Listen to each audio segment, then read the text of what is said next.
Hey guys, welcome back to CheatSheetPros.com. I wanted to do a video of an early look this week because I did make a few changes to the NFL sheet and just kind of wanted to walk through some of the games and some early players that I like. I will post the article as usual Tuesday, or today's Tuesday, so probably Wednesday. But I wanted to run through here and show you some changes and also see who we like for Week 15. So I'm going to skip the showdown slate for Thursday.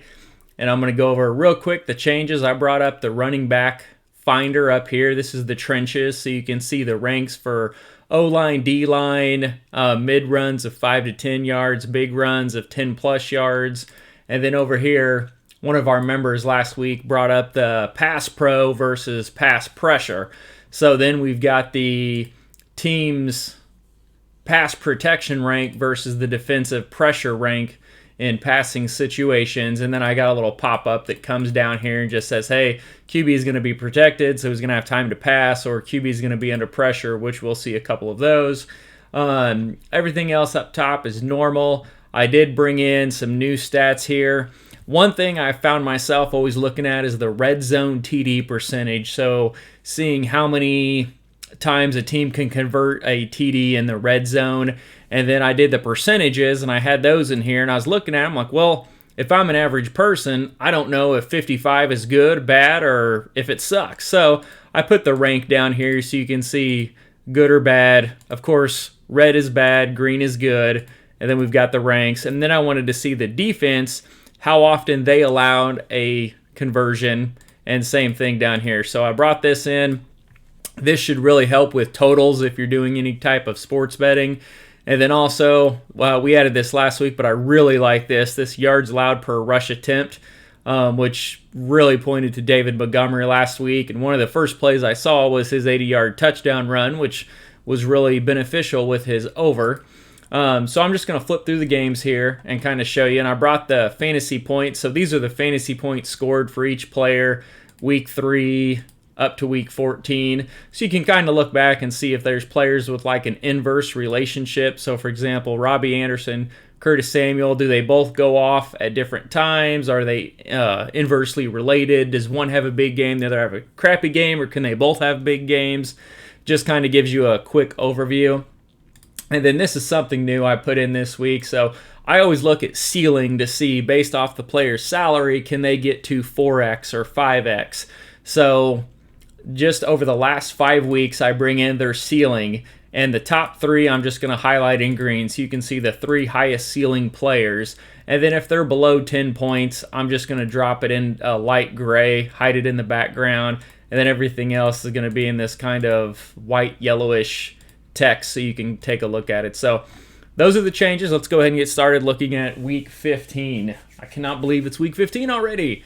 Okay, so first game that I want to look at is the Packers. So we have the Packers up here projected to score 30 points. Vegas also has them projected at 30 points. They're an 8.5 point favorite. So we possibly want to get some exposure to Green Bay because they're putting up a ton of points each week. So down here in the running back trenches model, you can see there's advantages all the way down the board for the Green Bay running backs. The O-line, 6 versus 19, 9 versus 20. And then explosive runs, 8 versus 28. So this is a huge jump here. So they're 20 spots better. So Green Bay, this means they're 8th in runs of 10 plus yards. And then this just means Carolina is giving up a butt ton of them. So when you see a 3 advantage on one side, that's really good. So that's going to point us to people like Aaron Jones, who's priced somewhere in the 7s. And then also if you want some Jamal Williams with a spread this big, he could get some extra run in garbage time, maybe an extra touchdown. I don't mind either one of them. And then for the passing game, I want to look here on this pass protection versus defensive pressure. So here, this is phenomenal for Aaron Rodgers. So they are 4th in protecting their quarterback, and Carolina is 27th in getting pressure on the quarterback. So this little note pops up and says, hey, our QB is going to be protected. He's going to have time to pass. So I expect Aaron Rodgers to have a big game this week. If it's somewhere within 10 spots, it's kind of a wash, so I don't really pay attention to that. And then I'm going to look up here at these yards allowed and see, these are all kind of middle of the road. You can see Carolina's given up quite a bit of passing yards per game, but I want to look and see if there's a top 7, bottom 7 in either of these to see what we can focus on. And then down here, we're going to look, we got the number 9 offense versus the number 1. So looking at Green Bay, it's the number 1 offense versus the 27th defense. Carolina is 9 versus 20. So 1 versus 27, they're definitely going to score some points here. So if you want to break down this total defense, we can look at the rushing and passing. So Carolina, they have a worse off passing defense. So although we do like the running backs for Green Bay, we also like the receivers for Green Bay. And then you can look at short or deep passes. Most people who watch football, they know who the short guys are, like the old Danny Amendolas of the past that would catch the 3-yard crossing route, or the guys like Brandon Cooks who will run 40 yards down the field. So I have the rank for short versus deep passes. So you can see they're 30th in deep passes, so that could mean some big plays for Rodgers. Yards per rush attempt, kind of middle of the road. Green Bay's given up a pretty good chunk here. Red zone, this is what I like to see. So let me flip it around here. Okay, so let's look at this side first. So the Packers are number 1 in red zone conversion, and then they're 18th. So that's, it's good, but not fabulous. It's kind of middle of the road. And then Carolina, they're horrible at converting touchdowns inside the red zone. They're ranked 25th at 55.6%, but Green Bay does give up a lot, so they should be able to score. Over here, this is the pass coverage by position. This will show you how this team covers the wide receiver 1, 2, 3, tight end. I basically look at the wide receiver 1, the tight end, and the running back. Those are the 3 I'm going to focus on here. So looking at Carolina, they're 15th, 11th, so wide receiver 1, wide receiver 2. Tanyan's got a good spot here. They're 21st versus the tight end. Pass catching running backs, 29th. So it's everybody for Green Bay is really in a good place here, so you can play anyone you want. Now, they're expensive, so you're not going to be able to stack up a whole lot. So right now, the team is projected for 100.9 points, and the other team's allowing 97.7, so the projection's pretty good. When you see something where it's off, I'm going to have a little note pop up here. And then down here, I like looking at this to kind of see, okay, so we're looking for Packers, so let's see who we want. Now, you can see Aaron Rodgers. He is about as consistent as they come. Everything's over 20 points across the board, couple in the 30s, mid-20s. So he's priced somewhere between $7,500 and $8,000. So you can look at this and say, okay, he's going to give me 3x. So I know he's going to put up an average of 24, 25 points. He's probably not going to do a 50-pointer with the run game they have, but he's got 3x, maybe 4x upside.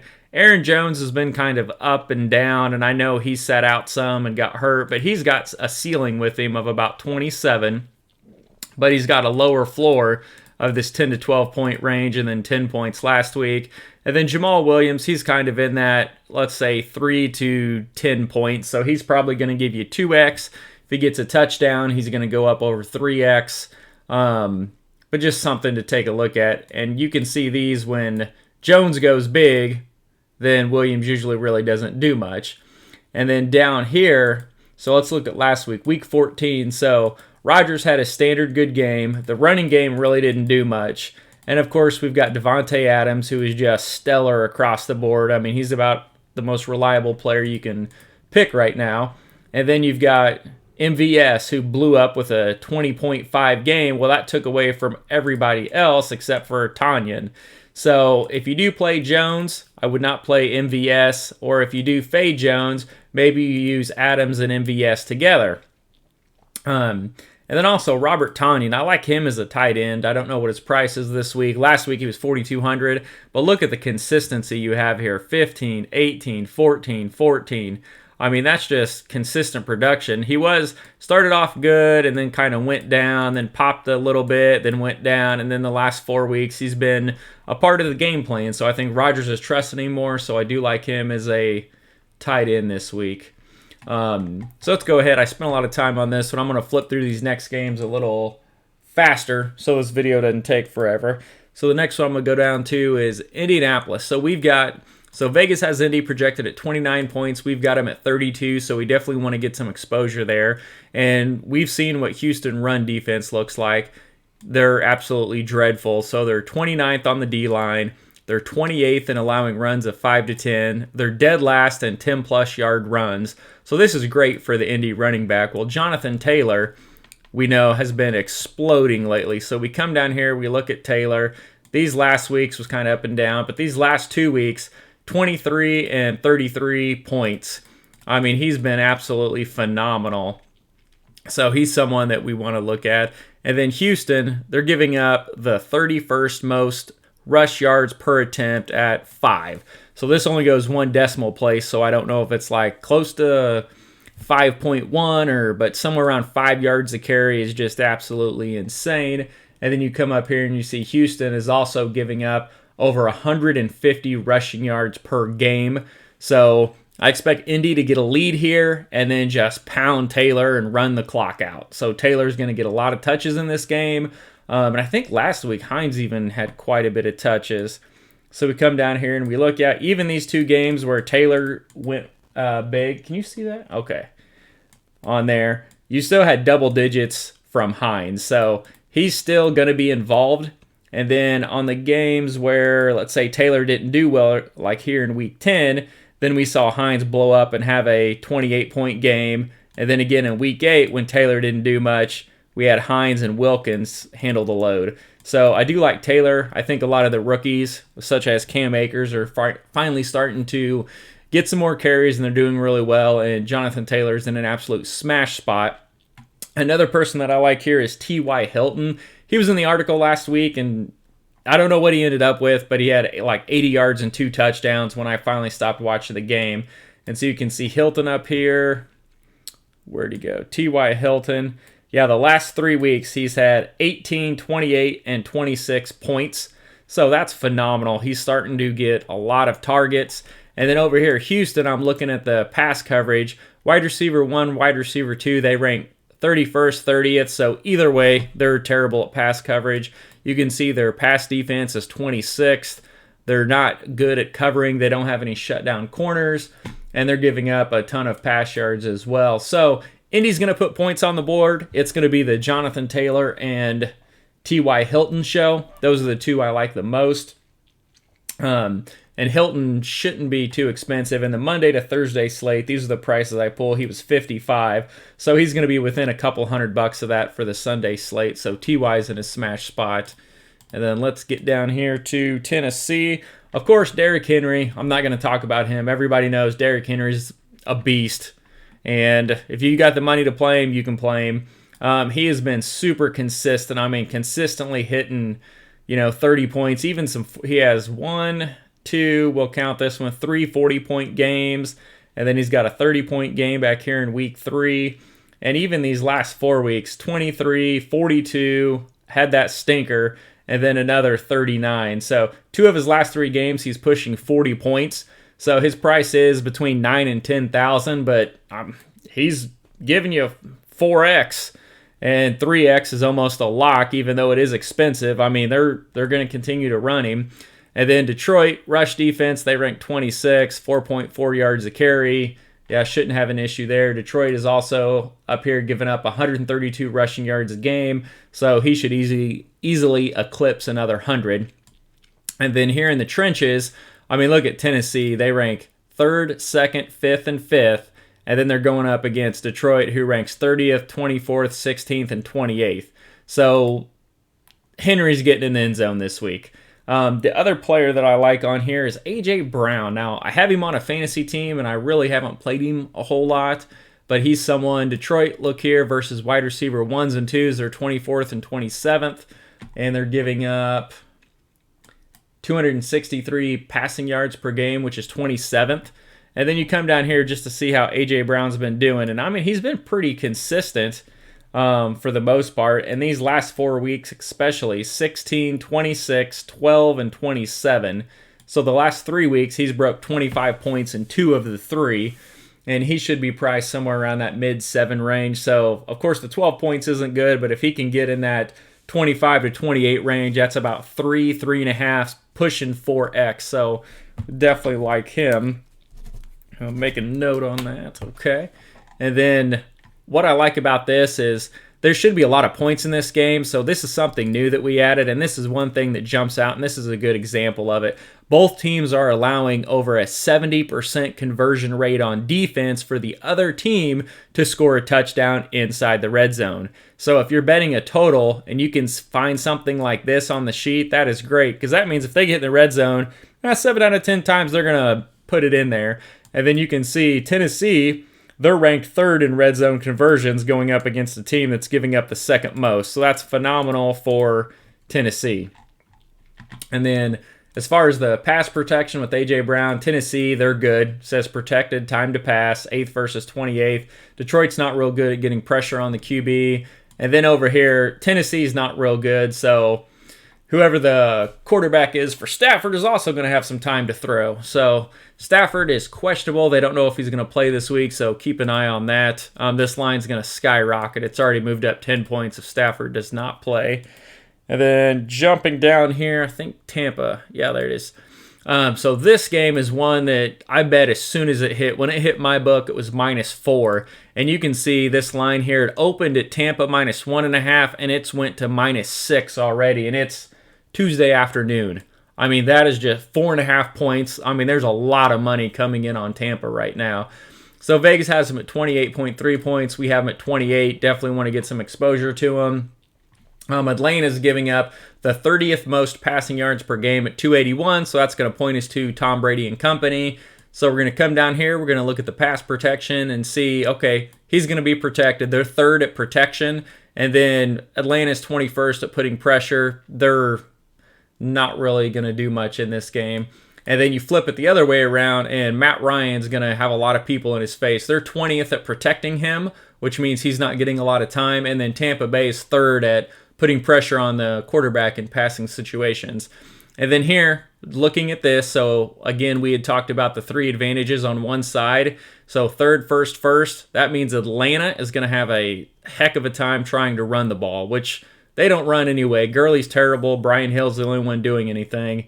And so they don't rank that well. So they're going to have to throw, and Tampa's going to get a lot of pressure on them. So we definitely like Tampa in this game, especially for a bet. And even if you want to tease this down on a 6-point teaser, that's damn near a lock for me. Over here for Tampa, they're kind of up and down. Atlanta's decent on the run. So we come down here and we look, we got the 5th offense versus 14th defense, 22nd offense versus the 5th defense. So Tampa Bay across the board is strong. Pass defense, Atlanta's a little weak. One player that I do like, Ronald Jones, is apparently having surgery on a finger or something, so he's going to be out. So Leonard Fournette should be priced in this mid-4 range, and it's going to be him and LaShawn McCoy carrying the load. Now, the one thing to worry about Tampa Bay, they pass 63% of the time, which you can see up here. So they run almost a league low 37%.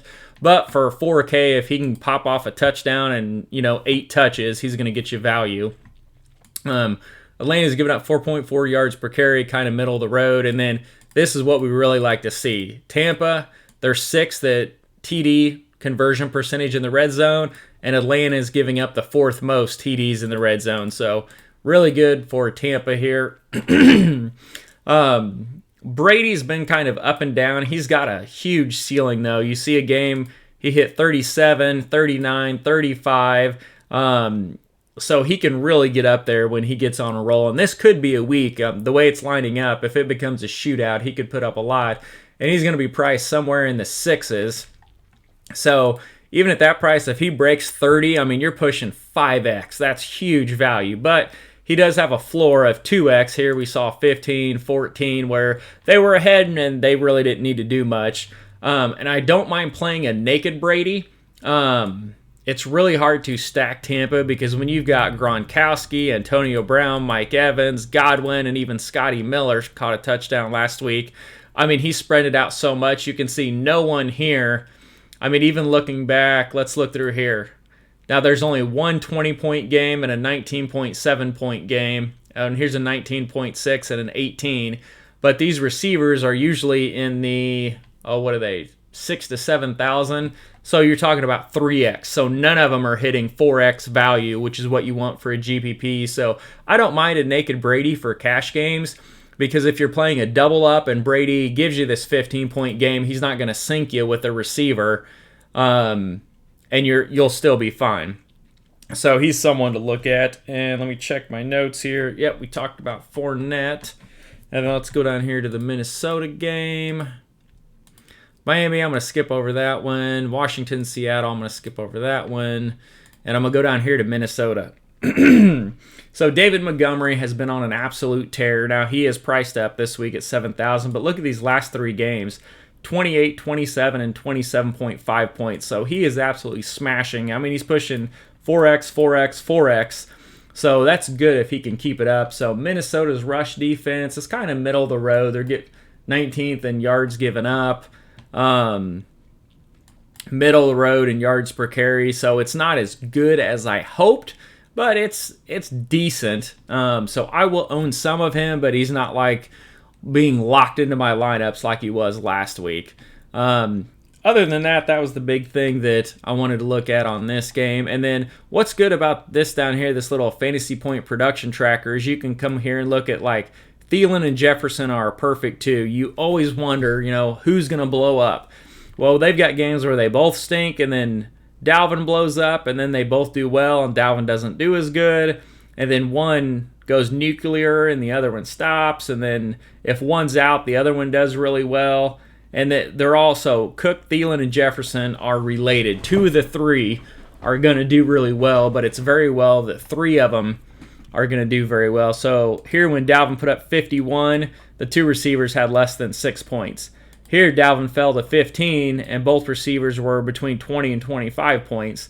And then Dalvin had a semi-good game at 30. Thielen had a good game, and then Jefferson was down here at 17, which was about 2x, maybe 2.5x his salary at that time. So this is something to take a look at. And what I really like to do with stacking, if it's going to be a Dalvin Cook chalk week and everybody's going to use him, come in and take Cousins, Thielen, Jefferson, or Cousins, Thielen, or Cousins, Jefferson. That way, if Cook does bad and these guys blow up, you're going to have an edge on the field for ownership. And then the next game, I just want to go down here and look at Lamar real quick. So over here, the first thing I'm going to look at is pass protection. So he's not getting a lot of protection, but of course, Jacksonville is about the same at putting pressure on the QB, so that's a wash. And then you come over here, and Jacksonville's giving up, they're giving up everything. 30th most rushing yards per game, 28th most passing yards per game. And then we saw Lamar last week just absolutely explode and put up almost 40 DK points. And he came out and called it cramps. So 37.9 DK points last night. If he can come out and do that again at his salary, I mean, that's phenomenal. You're looking at, if he's 7,500, 2830, I mean, you're pushing 4.5, 5x value. So that's someone to keep an eye on if he is going to run that much. Jacksonville, I mean, they're giving up 4.6 yards per rush attempt. And then coming up here, I mean, they're kind of middle of the road, but this is the one that really jumped out at me when I was putting the sheet together today. So Baltimore at 10-plus yard runs, which this also, I'm sure it includes running back runs, are 4th. Well, Jacksonville's 30th in allowing, we'll call these explosive runs of 10-plus yards. So I mean, Lamar, if he has 3 or 4 of those, I mean, he's going to go 50, 60, 70 rushing yards on the ground.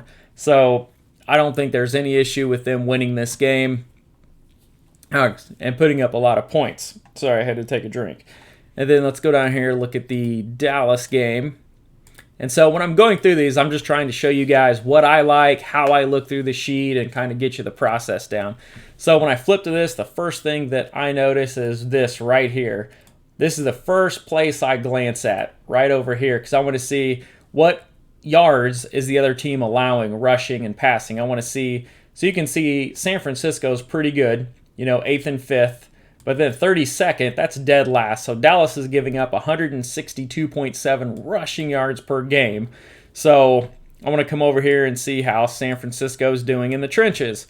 So they're not as good on the O-line, but when you get to the second and third level, they're really good at the runs, and that's what they're going to give up. So I expect some big run plays for some San Francisco running backs. Who knows what running back that's going to be? They rotate in a lot of them.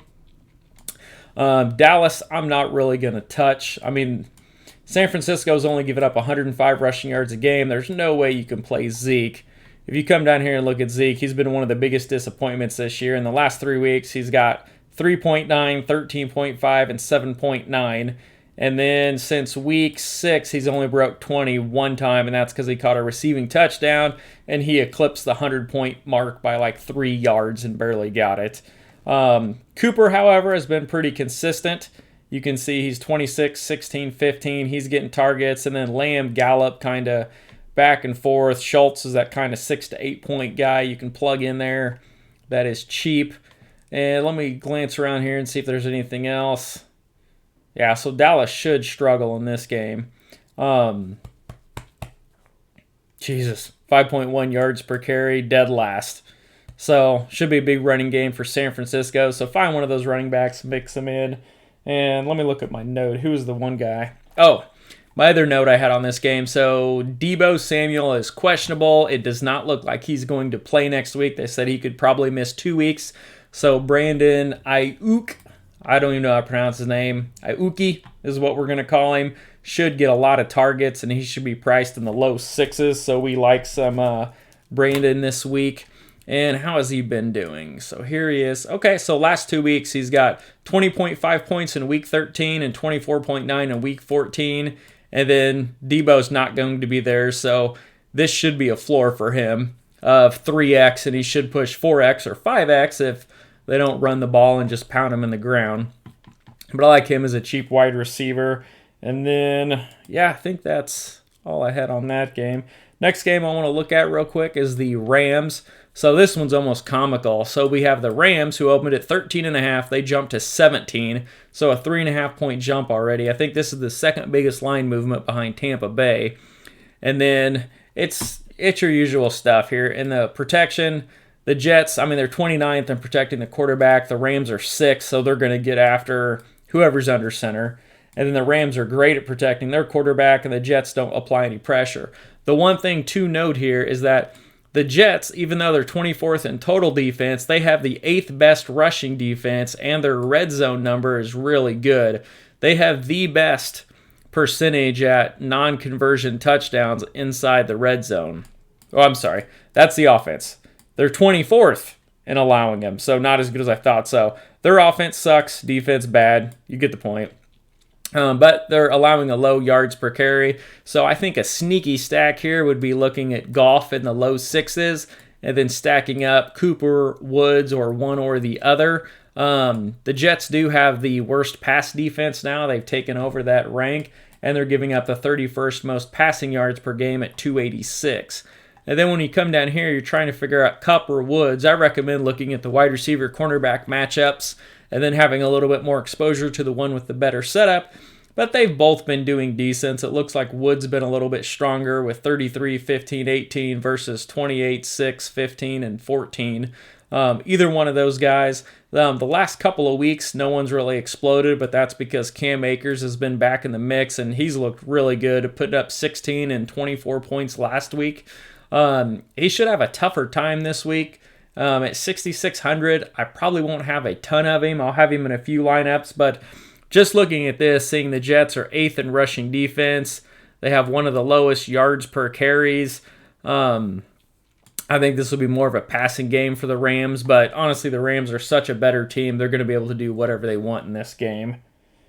And then got 2 more games to look at, and then we'll wrap this up. And then we got Philadelphia and Arizona. Now, Jalen Hurts is getting the start this week, and he should be somewhere sub 6K, so in the 5s. So I really like that because it gives you plenty of upside. And he looked good running the ball, so I like him naked. I don't like stacking him with anyone because no one really... So he's played these last 2 weeks, and you can see no one below here has really done anything. Last week, Miles Sanders had a good week, but I believe he broke off an 80-yard run, and that was a big chunk of his production. But like Rager really hadn't done much. Greg Ward did well. Goddard's the only one that's really been consistent. So if you're doing cash games, I don't mind a naked Jalen Hurts just because of his rushing upside. And when I say naked, I don't physically mean him naked. I just mean not stacking him with one of his wide receivers or QBs. And then if you want to come back here, you can run it back with almost anyone. Kirk, he's fell off the map. Andy Isabella really hasn't done much. Hopkins is just not hitting value. I mean, he had a good week last week, but 10, 10, 19 at his price tags, just, it's not good. And then a sneaky play here is Dan Arnold. So if you want to run this back with Dan Arnold and save a bunch of money, he should be in the low threes. He's put up 20 and 10 DK points the last 2 weeks, so he's getting some looks, especially in the red zone. And then you come up here to look at tight ends, and looky there. Philadelphia's 28th versus covering the tight end position. So this could be something where he catches 2 or 3 balls, one of them's a touchdown, and he has 15 yards, and gives you another 10 points, which at 3,500, 10.5 points is 3x. So that's not too bad. I think that's all I got for this game. So let's go ahead and look at one more.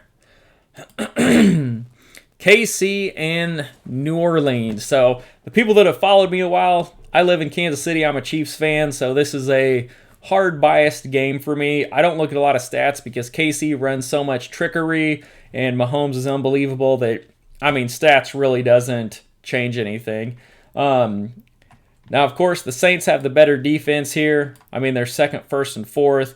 The Chiefs are much worse, especially their rushing defense. So, Kamara, Murray, we should see a lot of them getting pounded this week. And even Taysom Hill, if he's priced around that 6K range, I don't mind playing him in cash games because he's going to have enough rushing upside to give you points to hit some value and not kill you. Kansas City's giving up 4.7 yards per carry over here. That ranks 29th. And then they are number 1 at allowing red zone TD rates at 75%. So if Saints get in the red zone, 75% chance they're going to punch it in, and they're giving up large chunks of carries. What is Kamara? Kamara's 74. He's kind of expensive. Murray, we don't really know kind of what he's going to do, but he's sub 5. If he got 10 carries and a touchdown, he would get you value. A lot of people are going to take Taysom, and they're going to stack Michael Thomas, and I would be leery of doing that. So Taysom, his price should be somewhere around 6K. So we're looking, I take the 6,000, I multiply it by 3, so 18 points is about 3x. So has he hit that? In the last 4 weeks, he's got 25, 18, 25, and 21. So yeah, he's hitting your 3x, so he's good for cash games. Kamara's done well the last couple of weeks, but no one's really exploding. Jared Cook's got a couple of looks. What's his price tag? Low mid threes, so that's about 3x. But when you stack Michael Thomas in here, 20 points is good, but if he's priced at over 7,000, 21 points is 3x. And, Taysom runs so much. I don't mind it for cash games. It's not good for a GPP. You need someone who has the potential to get you 4x and 5x, and I just don't think Thomas can do it. But he's good for cash if you've got the money to spend up. But Kansas City does have a good pass defense, and they will focus on him, so I don't like him as much. But anyways, I think that's all the games I had. I wanted to kind of just flip through here and show you what the sheet looks like and how I'm looking at it. Let's look at this showdown slate for this Thursday night. So we have LA versus LV. This should be a running matchup. Who knows what these teams are going to do. Here, both teams should have time to pass. Neither team is great at getting after the quarterback. A lot of the stats here for the Chargers of them not being able to run. Eckler was out, so they didn't run a ton. But look at the Raiders. They're 31st. They're not good at stopping the run. And then the same thing over here. The Chargers, they're not good at stopping the run. 27, 29, 24. And then they're both giving up over 120 rushing yards per game.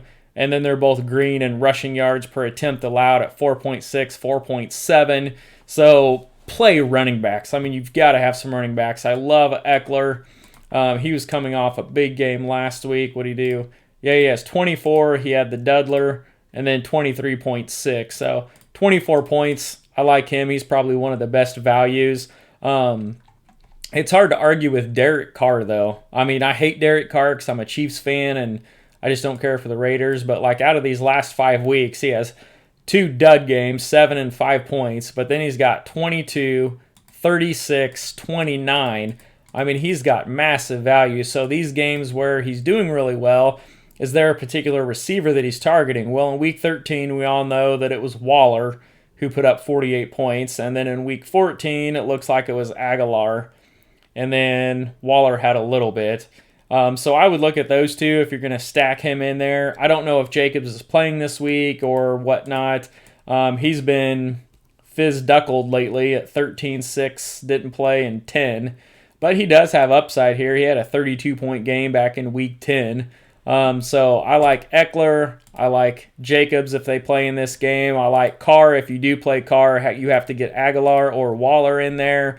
With Herbert, of course, it's Keenan Allen.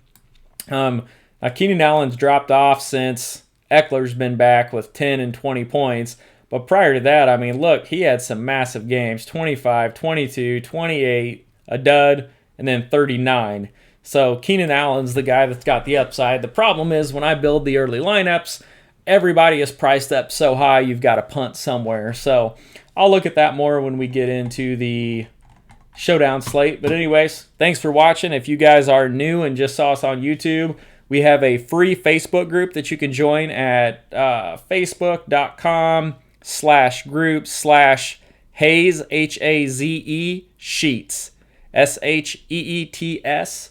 And I think there's a slash after that. But that's a free group. You can join in there, chat, play. Our premium group is really cheap. It's $13 a month or like $35 for 3 months.